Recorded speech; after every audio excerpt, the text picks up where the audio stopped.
Right. Leave Nas out of here. What's up, beautiful people? This is Nadir. This is Kev. 2/3 of supergroup that is Games Music Life. We're back with the Games Music Life podcast, episode 70. 70. Oh, 70 of the things, man. Okay, so we 30 away from a hundo. Yeah. Okay. Yeah. All right, so we just rocking today, man. Special guest couldn't be here today, so we in here, man. We gotta get it done, man. At this point, I'm sure that they're used to it. The two-man team. You know what I'm saying? I had someone hit me up like, "Hey, man, so I didn't know y'all had 3 people." Like he looked at the logo, and but that's another subject. Maybe we'll have something about that. I don't know, man. Yeah. But so let's get into it, man. What are we playing this week? I am actually finishing Uncharted, getting ready for Prey. I bought that on PC, so I'm getting ready for that. I'm gonna play it, man. I'm gonna be scared. I'm gonna employ Lil Nadir to come down here with me. We're gonna knock it out. And play a little bit of 2K yesterday. Okay. So getting a little bit into that. 2K playoff videos I put up on our video game channel. Check those them out. But that's it, man. That's all I'm playing. I heard that, man. I actually hopped on that Prey demo as well. Okay. What'd you think? It was good so far. I'm always excited. Anything Bethesda puts out, man, right. I'm going to be excited. They haven't let us down yet. Yeah, right. You know what I mean? So it looks pretty dope. The thing I'm a little bit upset with myself with now is that we watched that spoiler video maybe a month and a half ago. To see what's going to happen. Yeah, okay. when they were kind of introducing the game. So I wish that I would have been able to figure out about, spoiler alert, about breaking that glass. Breaking the glass. Okay. Yeah, on my own. But other than that, man, it's been a lot of fun. And of course, man, 2K, man, racking up that MT, man. I'm trying to get Diamond LeBron by the end of the week, man. That's my goal. We're going to poly about that because I need some help on some things with that too. Okay. I got my team and I'm winning. And I'm playing decently, but those 2K servers are letting me down lately, man. Hey. And they drop, and I get a loss. Yeah, Yeah, listen, whatever. Yeah. All right, man. So let's get into it, man. So stories we got video game wise. So the first story I had, man, was Darksiders 3. I don't know. Did you play the Darksiders? No. All right. No, I did not. So the Darksiders story basically is about the 4 horsemen. Okay. The first game you played as War. The second game you played as Death. This one, you're coming back as the female character, playing as Fury. So she has a whip and it's really high paced. And one thing about the Darksiders games is they're really like the art style is like kind of like a cult following. A lot of people loved them. People were very much excited about the game as far as this one leaking or whatever, because Amazon dropped the ball on this one. They actually put some pictures up for their for the games where everybody jumped on it. But I'm excited about it. I think it's something that I turn you on to. Man, they're pretty cheap right now too. You should pick them up because the other 2 games are pretty cool. And you like puzzles. It's kind of like a knockoff of God of War almost. Okay. You know what? Hey, listen, I've been looking for a new game, so I would check it out, especially if it's for the low. Okay. I'd check it out for sure. Okay. I'll let you know when it comes, and we can definitely check it out together, I guess. But we had a lot of Switch news, man. So Nintendo Switch momentum has continued with the launch of Mario Kart 8 selling more than the Switch console. Nintendo's playing it smart by stretching out the first-party titles. Do we think they're playing it smart, or do we think that's all they got? Man, they're definitely playing it smart for what they have. Okay. But that kind of makes me question the core fan base of Nintendo. Like, y'all are buying a Switch to play a game that you've already played. Like, I mean, if you're a Nintendo fan to the point where it's like, I gotta have this Switch to play Zelda and to play Mario Kart 8. But it's like, yo, you could have played this, what was it? 4 or 5 years ago? 2013, so 4 years ago. 4 years ago? But here's the thing, though. I understand exactly what you said. And the game does look good on there, as it should. It's an older game. I mean, it looked the same as it did before. But at this point, I mean, if I'm Nintendo, it's kind of like the drug game, man. You already sold them the pipe, so you can give them unlimited drugs at this point. So put out the first party titles at least every other month. They'll sell like hotcakes because at this point, there's nothing to play on it, so everyone's gonna buy it, man. The 1-2 Switch game had a ton of sales because there was really nothing else to play but Zelda and that at the time. So I think that they can, release more titles and they'll get more of the bag, man. I mean, of course. I'm more surprised that this Mario Kart 8 is driving sales again. Like I was absolutely sure that the Switch sales were going to stall out. It seems like everybody's finished with Zelda. Like the chatters, it's gone at this point. Yeah. And it was looking real bleak. But people are for some reason lining up to play a game that came out 3.5, 4 years ago. Yeah. Let's see. It sold 459K in the first week. That just speaks to the loyalty of Nintendo fans. Like hey, listen, man. Any brand that can bring back loyal players like that with this kind of finesse move, I have to clap for them. Like that's a true hustler move. Absolutely, man. We put it up on the video game channel. Did Nintendo finesse everybody? Yeah, I definitely think they did. But at this point, like I said, they can put anything out and it'll sell because there's nothing else to play on the thing. Yeah, I mean, hey. So I didn't think the strategy was going to work, but clearly they're proving me wrong. So, absolutely, man, but you think about it because on Amazon, they're the top 2 video games are Mario Kart and Zelda. which is mind baffling to me. Yeah. But hey, man, I love a hustler. So hey, Nintendo, do your thing. Absolutely, man. Absolutely. But just looking at more stats, man, they're predicted to sell 10 million consoles this year. Where? They're marketing geniuses, man. They pulled off the Apple move. I mean, I think Apple puts out a better product because it's just the iPhone is just an impeccable device. You know, but you'll never hear me say it again. But I'm not saying taking anything away from the Switch, but I think that people are no one's gonna regret the purchase because they do make you feel like you have to buy it. I've been on record as far as saying I want to buy one, but I don't have a reason to buy one. Yeah. You know what I mean? I don't have a reason to buy one, but I want to get one. I find myself wanting to. They've been in stock a lot lately. That might be just a little bit of FOMO, though. You know what I'm saying? You having like all consoles that have come out, you know, in the past, 20 years or so. That might be it. You know what I'm saying? It's like this is the new shiny thing. Exactly. You know, gotta have that experience. I think they shot themselves in the foot by just releasing stuff that you can, like, if they put Zelda on just the Switch and not on the Wii U, then I would have had to buy one. Yeah. I mean, that Zelda was that good. But the fact they gave me the option to play it on the Wii U, I don't have a reason to buy a Switch. Yeah. And then Mario Kart is like, okay, you already got it. Been had it. I played the heck out of Mario Kart. Yeah. You know, the fact that it's got an online multiplayer is okay, but I mean, I think it says something that still, I mean, deep down in your heart, you still want one. You're just waiting for Nintendo to give you a reason to buy it. You know what I'm saying? Exactly, and I've said it. But the thing about this too, though, Kev, is I don't think at this point it's like they might have missed their window with me. And I got to think there's other people in the country that feel like me. Nah. You know, they just want to get one, but like, give me a reason to buy one. Yeah. You know what I mean? I think they're just waiting for Mario. You know, come Christmas time, man, I think you'll be singing a whole nother tune. That Mario's going to have to be good. I think it will be. I think that they'll deliver. I mean, how many times have they messed up Mario? It's a pretty rough game to mess up. You're right. They got the good people on it, but they need to just open up that virtual console. Absolutely. If they open up the virtual console, I think I can even persuade you to get one. I mean, by summertime, if the virtual console is open, then it's going to be fair game out there. But, absolutely.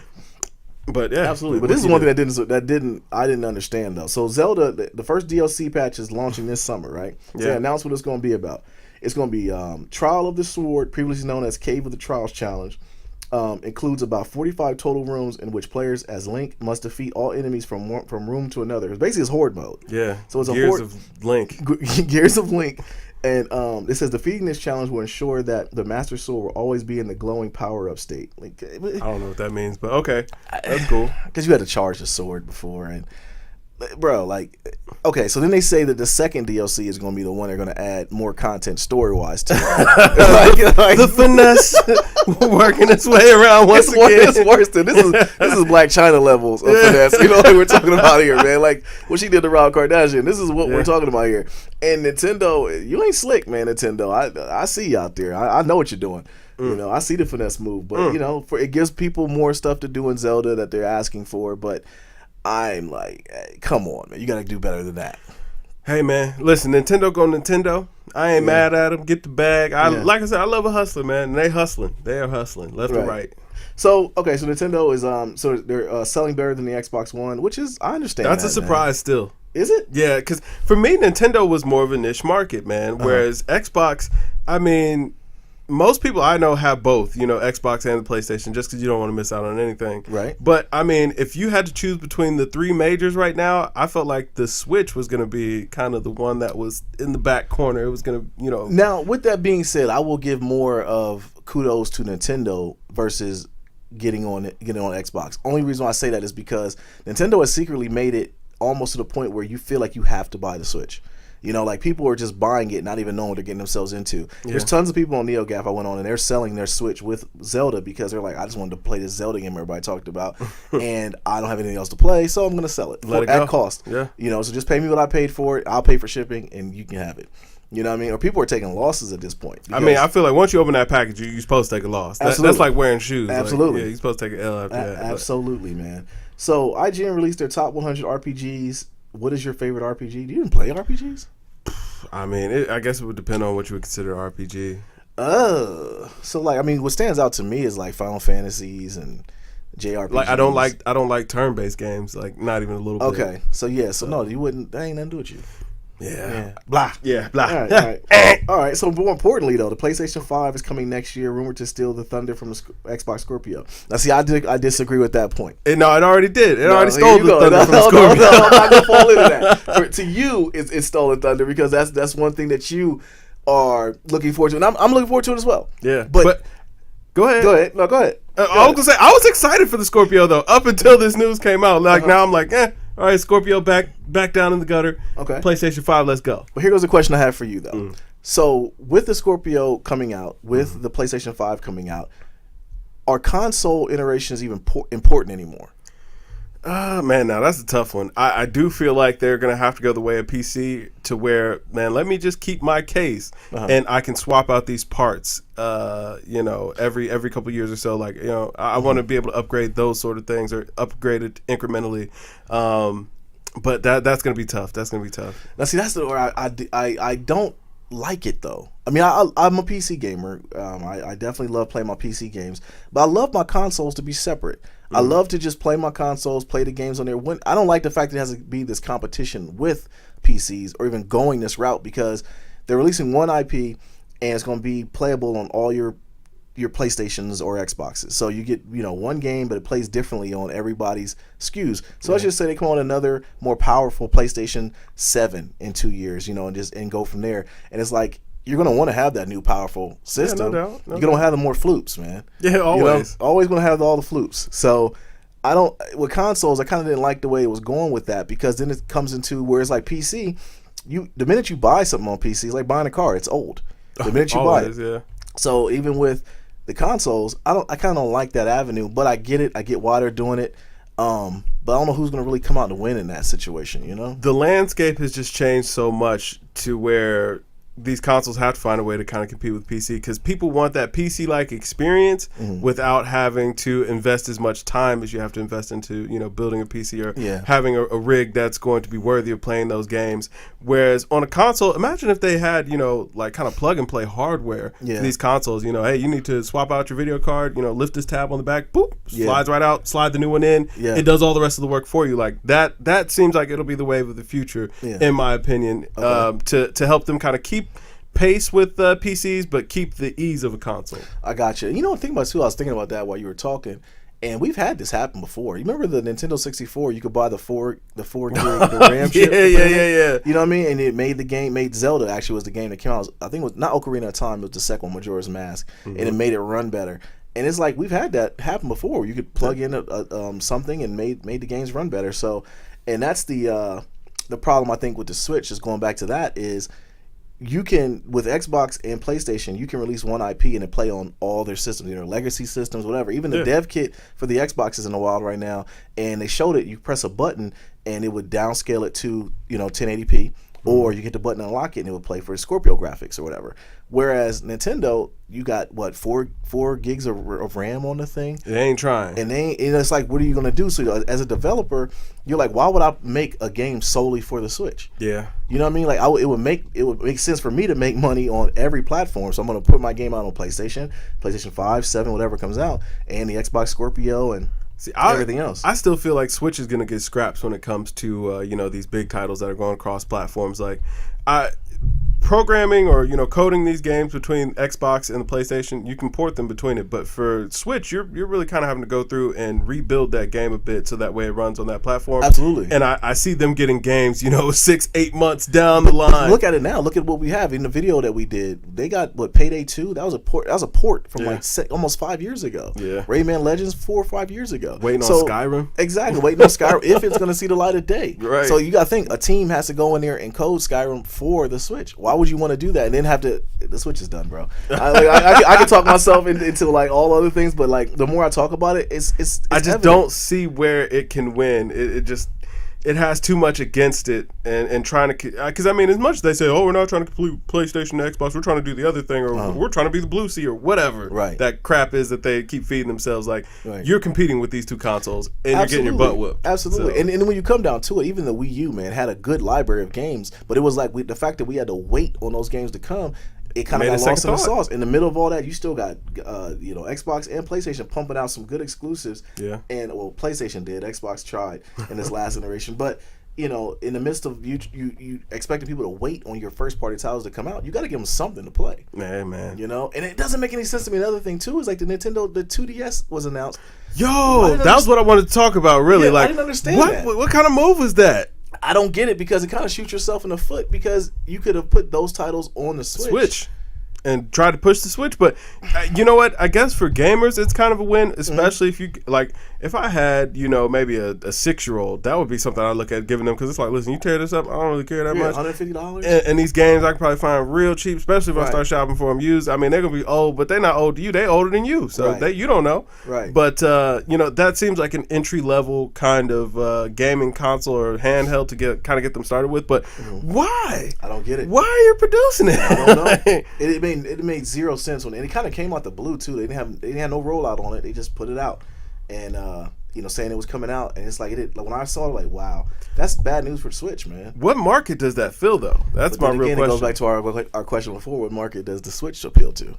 I don't know. Exactly. I don't know, man. So, and I think personally, just as a consumer, me and you, we own a lot of tech. So when you, as a consumer, we can look at it and say, like, who does this appeal to? Because it kind of appeals to me, but I don't know why. Yeah. It's more so I just want to get it, an elitist attitude. I want to get every system, like you said, but I don't know who it's marketed towards. And definitely with them coming out that 2DS, I don't get what that was about. That threw me completely off guard. But hey, man.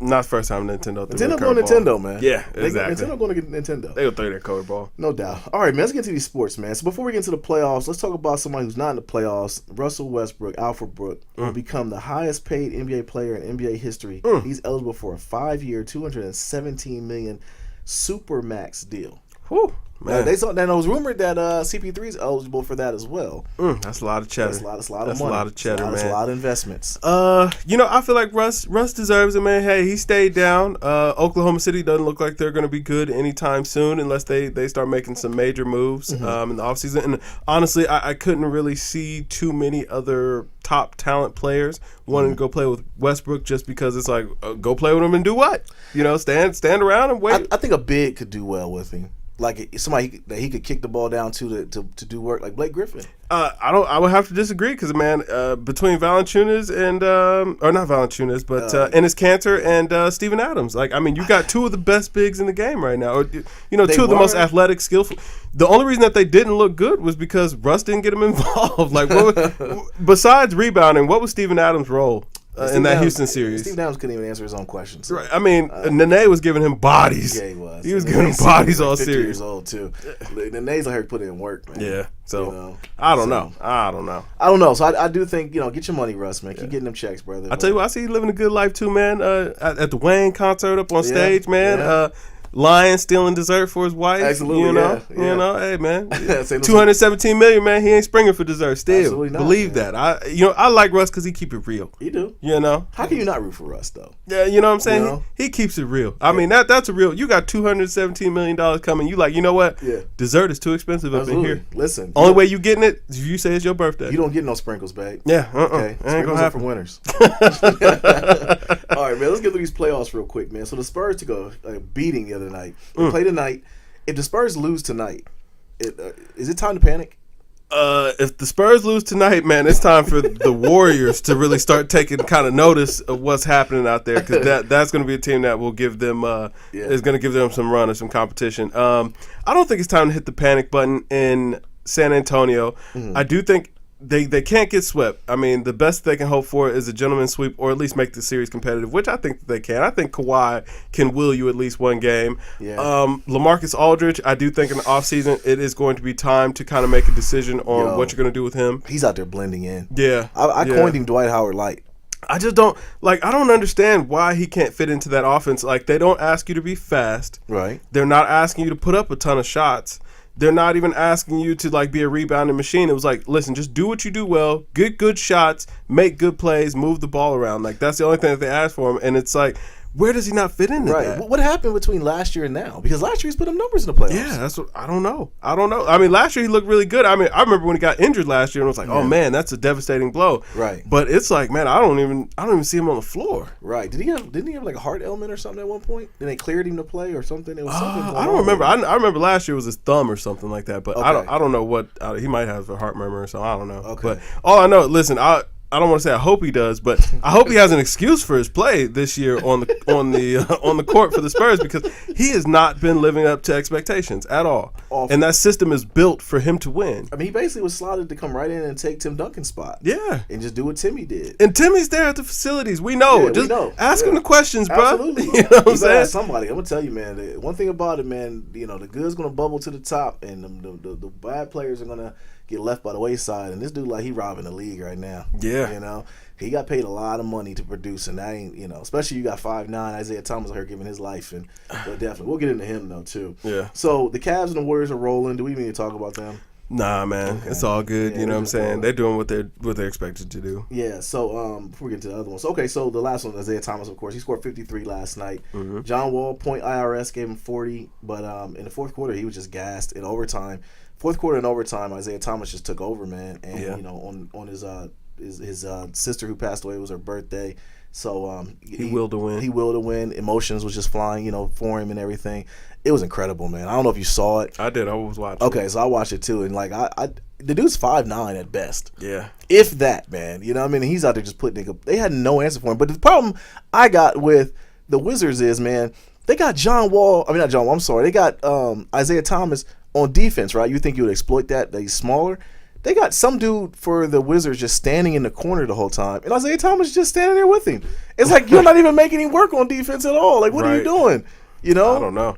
I know they're trying to hide him on defense because Wall would give him buckets if they try to play him straight up. But but leading that last quarter, the fourth quarter, and overtime, Isaiah Thomas scored 16 on Wall versus Wall scoring 4. Yeah. So IT is such a crafty little guy. He is, man. You know what I'm saying? When he gets on the court, like, he knows how to create a shot for himself. And I think that him being, so much smaller than everybody actually works to his advantage out there, because a lot of those big guys, hey, they get spun around pretty quick. Yeah. I mean, you saw what Steph did to old boy. Yeah, that was wrong. Gobert. Did to Gobert. I mean, he put him in the wash cycle. Yeah, he did. I was like, oh. But in all fairness, though, he does that to everybody. Yeah, I mean, Kyrie just put a big in the wash cycle the other night. It was, hey, it goes like that. It goes like that. But I don't understand what Utah, like that pick and roll. Like, why would you just switch it? Yeah. Or give Steph the jumper. Do not let Rudy Gobert could have broke both his knees that game. You know what my thing is? I just never understand. Like, why did you turn around? Like, move your hip back. You know what I'm saying? Take a step back, bro. He look like a giraffe, man. He like a giraffe with skates on. Yeah. That's exactly what he look like. Yeah, but you know what? A lot of times bigs, like guys that are that big, they tend to be uncoordinated. So absolutely. It happens. Yeah, absolutely. Whatever. So in a weird story, man, to wrap up the sports news we had here, so Brandon Roy got injured in a late night shooting. Yeah. He was just a bystander. He was just somebody being there and got popped. Yeah, now they're saying that he was shielding some kids. Oh, so, really? Yeah, man. That's dope. He's a hero. He's a hero. Even if it's not true, I'm glad they put that spin on it. You know what I mean? You know what I'm saying? I like that. Get a brother good. You know what I'm saying? Right. Career was ended shortly, man. He out here with bone on bone. Had no gristle in his knees. So he had to retire. Yeah. Hey, man. Shout out to Brandon Roy, man. That's a dope story if that's the truth. And get well. I hope you're okay, man, because I don't want to ever get shot. So. No, never. At all. All right, man. So we got to talk about it. The Fire Festival. Woo! Okay. Hey, listen. Ja, baby. PSA to all white folks out there, okay? It does not take $12,000 to go to the Bahamas. All right, as a person who's been to the Bahamas twice, it is not that much to see as well. But this might be the scam. This might be the biggest scam since the Nintendo Switch. Yeah, man. Man, yeah, it seemed like an episode of Punk'd or something like that. First of all, I wouldn't trust anything hosted by Ja Rule. No, not at all. 2017. And it's looking so bad right now too. They got the video of Ja. With Ja giving the toast. Hey, man, they do the toast, but they getting sued for $100 million, which seemed a little bit less. But they had these cats out here in some like. Man, they was on Survivor out there. They was out there like at a mobile Staten Island, man, or a mobile Rikers Island, I mean. They were giving folks a cheese sandwich. A cheese. Now, do you think those pictures were real? Yeah. Those pictures. Look at those tents and the way that they were handling it and the luggage, just throwing it off the back of the truck. Here goes the funniest part to me, though. They had people were like, because they were out there, they were stranded, basically. Mm-hmm. They was in tents, like you said. They was tweeting the embassy, the United States embassy, like, to help them. Like, bro, like my it was guy, a tragedy out there. Yeah, like I'm looking at my, this is my little intern running the U.S. The embassy's Twitter. Like, I can't help y'all, bruh. You know what made it so bad? Like, I mean, that you paid all that money to go sleep in a little tent. $12,000 to go sleep in a tent. I mean, the acts started pulling out. Right. People who they wouldn't even let people fly into the island anymore because they reached capacity. I gotta be honest with you. I walk out on the tarmac and I see a plane I'm about to get on and they got Ja Rule on the side. I might not get on. Right. I'm walking back. Yeah, I'm on a refund. Yeah, but like now, no one's seen Ja. Like no one. You're not gonna see Ja Rule you're for not a while. gonna see Ja Rule for a while. Yeah, no. Listen, man. Ja Rule moved to Africa. Man, it's it's the scam of forever, man. Yeah. They gotta do something with that, man. So, in other news, man, Rick Ross and Jay Prince worked together to set up a sit down with to squash the beef between Drake and Meek Mill. So I don't know how recent this was. Yeah. But so they squashed it. Supposedly, you know what? I have a hard time believing that just because it sounded like Drake was throwing some shots on More Life. Yeah, oh yeah, he definitely was throwing shots. So I mean, he was still a little hot about it, and I mean, it didn't really seem like Drake's problem was ever with Ross. Right. So I don't know. Unless Meek came to him and tried to make it right, I don't know that. I don't know. I think what it was Ross came in there and threw Jay Prince a couple dollars and just said, "Man, hey, this is messing with make my it money." better. You know what I mean? Because this was the puppy that was supposed to have the big paws, man. Meek Mill was supposed to be the one, and he just squandered it. Something happened, and now, I still think Meek could come out okay in all this. He just got to put out some good music. I don't see Drake ever letting Meek Mill go. Excuse me. I don't see him ever forgiving him for that. No, I don't think so either. He tried to kill his credibility. I mean, he kind of has. Drake can't get top 5 conversation anymore. Like, he's out of there. No matter how great his music is, right? He can never be top 5 anymore. Yeah, so I think it is true because me and you have talked about this before, man. I think that Meek did more damage to Drake than people will know. Yeah, like you said, just for that reason alone. But I think that and Drake knows that, so I don't think he'll ever let up. But it definitely was interesting to see if they try to squash it. If anything, they're trying just for money. But I mean, Meek has to be there. You can't do that and set up a peace treaty and Meek not be there. Ross can't make that peace for Meek. Ross didn't create the problem. Hey man, Ross is trying to save face right now because at one point he had the hottest group of acts. The MMG, nice little label. Yeah, the MMG little Meek kind of burned it down. They had. Yeah, he definitely did. Yeah. And then he left Wale to go do his own thing, which we'll get into later. Yeah, we got a review coming out for that. It's a topic on here too. We're gonna speak about Wale. Okay, we get on Waller. Yeah, man. Waller. All right. So with that, all right. So Waller's album did come out. Did it? It projected to flop with 22K in the first week. That's painful, man. I mean, Lupe sold more than that independent. I think Lupe was somewhere in the 70 range or something like that as an indie artist. And I get it that Wale's rollout got a little messed up. He didn't have one. Yeah, I mean, his album leaked. It was supposed to be coming out this week or whatever. So, he was supposed to be doing his press run after that and all that kind of stuff. And then I guess the album leaked online, so the label just like, hey, just put it out now and get it out of the way and get it out to the people. On the Breakfast Club, he said something about it was one of his friends had leaked something and it was money to go in with it, but that's horrible. That's awful, man. I just don't. To answer the question, is Wale done? Just wait for the review. We'll talk about it. We'll talk about it in the review. We'll talk about it in the review because he's always been that act that was just right there.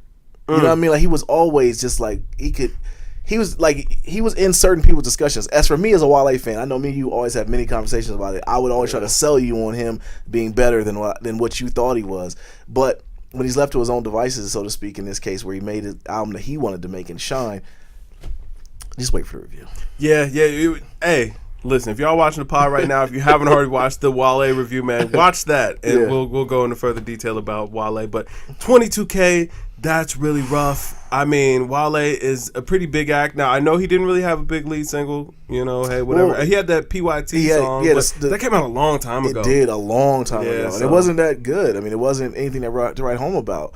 Yeah. So, nothing to really be excited about. I think with Wale, he's one of those people where it's become funny or like the norm to like either you like him or you don't like him. Yeah, it's one or the other. And when it's like cool to not like him. I mean, how many times we've seen a thread where it's Wale, it'll say like Wale and my mom, it'll be somebody's mom sitting next to a dumpster. Yeah. You know what I'm saying? Like that's been the thing. So but I don't know, man. I just, with the pulse of the people that we put him in competition with J. Cole, Big Sean, Kendrick, of course. And some of the other guys that came out, they all put out pretty solid projects, man. And, Shine is, like I said, we'll talk about it in the review. Yeah. So, there you go. 22K is abysmal. Yeah. All right, man. So last thing we had, man, was the Made in America lineup announced. Jay-Z, J. Cole to headline it, which I will be dope because it's the first time we'll ever see those two guys together. We'll also feature the Migos, Run the Jewels, 21 Savage, Little Dragon, Solange, Sanfa, Pusha T, DMX, and more. That is a heck of a lineup. Man, yeah. I left a lot of people out of there, man, but like your guy Vic Mensa, he'll be there. Okay. Earth Gang is actually going to be there. Okay. JID will be there, which wow. I'm sure that was the cold, you know, the Dreamville plug, you know, bringing them on there. But they had a lot of acts on the bill. They had a lot of really kind of obscure underground artists, which a lot of these festivals do. I mean, if you ask me, like right now, this is where Ugly God is making a living, is doing festivals or whatever, playing small stages at the festivals, and you know, guys like Youngling and those kind of guys. But it looks really exciting, man. I'm surprised that Jay-Z was able. I shouldn't say surprising. I mean, this whole, you know what I'm saying, this whole rock, you know, throw up half, but you know. I'm surprised that the festival has continued to get bigger and bigger and bigger every year, and that you know that they're keeping it going. It's really becoming kind of a staple. I don't want to say it's up there on the level of Coachella and Lollapalooza. I'm saying Coachella though. Yeah, Coachella kind of is burning out right now. Yeah. It became too much of, you know, the in thing to do. But as far as like having pedigree with those other big festivals, it seems like Made in America is leaving its mark in the sand. It's not a fire festival. Hey, I'll tell you that. Right, exactly. Definitely not that. It's going to happen. Ja Rule has nothing to do with this. You know what I'm saying? You know what's going to happen. For Jay to come out and put his word on it, man, and Jay don't really rock with anything really. Right. And for him to come out and do it, and J. Cole. Like I said, I want to see a J. Cole and Jay-Z project, or not even a project. It's another track, maybe. I would just like to see J. Cole and Jay-Z just in a picture together. Yeah, you know. People forget that he's actually signed to Jay. You know, I think that's lovely. That Jay was like, you know what? I don't want to be the reason why you're hot. So you know, I want to go ahead and let you do your thing, and we'll make it appear organic, even though we know Jay's pulling straight. I'm well on record that J. Cole's an industry plant, and you know, this is actually something I want to talk to you guys about. Like, when I say somebody's an industry plant, that doesn't necessarily mean it's a bad thing. All that means is that this artist, even though they're giving you this organic story of the struggle and the come up, they've been being groomed for stardom for some time. Like, they're basically getting artist development, which is not something that artists get very much this day and age. Because now these kids, they put out their songs on SoundCloud. I mean, that's how we get XXX Tentacion or whatever. I got you. You know, they're just putting out these hit songs out there, whatever it works. But J. Cole was an artist that they found him before he blew up, and they molded him, they crafted him to be the MC that he is today. So even though when you hear him and he talks about, you know, his rise coming up, going to school, wanting to play for St. John's, playing basketball, turning to rap, all his story coming up or whatever, he's been put in your life. You know, they've been developing him for a while. Do you think it's fabricated? I wouldn't say that his story is fabricated, but I will say that they've been grooming him for this moment for a long time. It wasn't just fly by night that J. Cole popped up in your playlist. Like, you know, the industry has been pushing him to be a winner, but I think that speaks a lot to his talent. Somebody else saw how raw his talent was and decided, hey, I'm going to take my time and mold you into being a superstar, and that's exactly what they did. So being an industry plant isn't necessarily a negative thing. It just means that, you know, hey, listen, your come up wasn't as organic as it may have seemed. Okay, exactly. So two things to piggyback on that. One, for Jay, like we said, J. Cole to be Jay-Z's artist, and for Jay-Z to be hands off as much as he seems to be, even though, like we said, behind the scenes he's doing, it definitely attests to J. Cole. That he's actually, the evolution of him has been, you know, and that's why I think, you know, in a lot of people's eyes, J. Cole is, you know, him and Kendrick are 1 and 2, man, and they could go back and forth. But and then also, industry plant, I mean, you get in this conversation about a lot. The way I interpreted industry plant was somebody, like, in my opinion, which I've kicked it to you a bunch of times, I think Chance the Rapper is an industry plant. I like Chance's movement. I like everything he's doing. I like his music to an extent. I don't think he's as nice as people make him out to be. You know what I mean? Yeah. But which makes me believe that he's a plant, and I think that they're trying to get him about the paint. Trying to get Drake about the paint with him. Yeah. Because it's very funny how Drake was the Apple guy. He was, you know, he was the king of Apple, and then here comes Chance's coloring book, and Apple just jumped on it, became kind of like a pseudo label, so to speak. Gave him a bag. He put his album out exclusively on Apple Music, but then he did not release it to the public to sell it, no physical copies or anything. Yeah. So that's kind of weird to me. Yeah. So it seemed to me like it might have been a good business move. Maybe I'm just looking more into it, but I don't know. That was just what I thought of it. But so yes, when you break it down like that, industry plant does sound a little bit better, because I'm thinking of somebody that's put there, you know, purposely and favored by somebody, the powers that be. Kind of they are, but at the same time, it's not in a bad way. That just means that they're getting artist development. Like back in the day, you know, artists, that's what they went through. They did the Chitlin circuit. They learned how to perform. They learned how to build these songs or whatever, so that way they could be stars. But now with all these guys coming up off of these one hits, you know, there is no artist development. Hey, we get a single, we're gonna push you out here while the single is hot. Once you're done, you're Young M.A. We're gonna, you know, put you back in the back. You know, she actually dropped a project. No, you didn't. Exactly. Exactly. No. You know, but do I want to hear it though? No, you don't. I mean, you didn't want to hear ooh, really. Right, I mean, didn't, man. So. I think that, I didn't want to hear ooh. I don't want to. And I think with her, excuse me, even though we could like, okay, parallel comparison, Sid, right? We know Sid is a gay woman. Just like we know Young M.A is a gay woman, right? Sid does it in a very tasteful way. She actually does it in a sexy way. Yeah. And it actually makes good music. Whereas Young M.A gets very vivid on things where she wants people to do and this and that. And it to me, it just sounds like it doesn't do it in a tasteful way. For me, Young M.A, I just wasn't impressed by anything I heard. Like when I heard it, I mean, sonically, ooh is not a bad song. Like, I mean, that beat is banging. She did a good job on the song, but it wasn't anything where it was like, ooh, I really want to hear more from her. It was kind of, it was almost, I hate to say it was kind of feeling like I got from Bobby Shmurda, where it was like, man, I love Hot Guy, or pause, but pause. I love that song, but I didn't really want to hear a whole bunch more from Bobby Shmurda after that. It was like, I like this song, but that was kind of where it ended, and that's where Young M.A is. Like, ooh was an alright record, but I don't think she has another one in her. No, I mean, she had the track that had the. Is that a pause? I don't know. We'll go over that. Yeah. But anyway, the one she had with the Mary J sample was dope. It had the dope beat, and it was just like, it went over, man. I don't want to hear it. I don't hear it. You know what I'm saying? I don't want to hear it. I really don't. Yeah. Well, that's all we have, man. So, thanks for rocking with us today. That's Games Music Life Podcast, episode 70. Of them things. Check out the review we're going to have for that Wale. Check out the playoff series on the second channel, the GML channel. If you're not already subscribed, please subscribe over there to that channel, man. Show some love.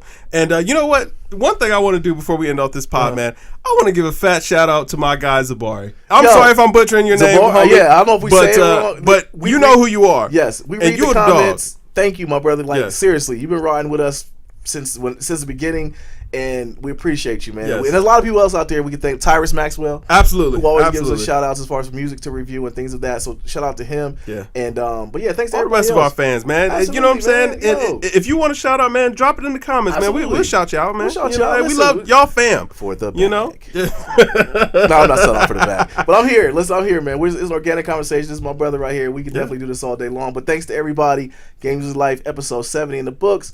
Drink more water, people. Peace.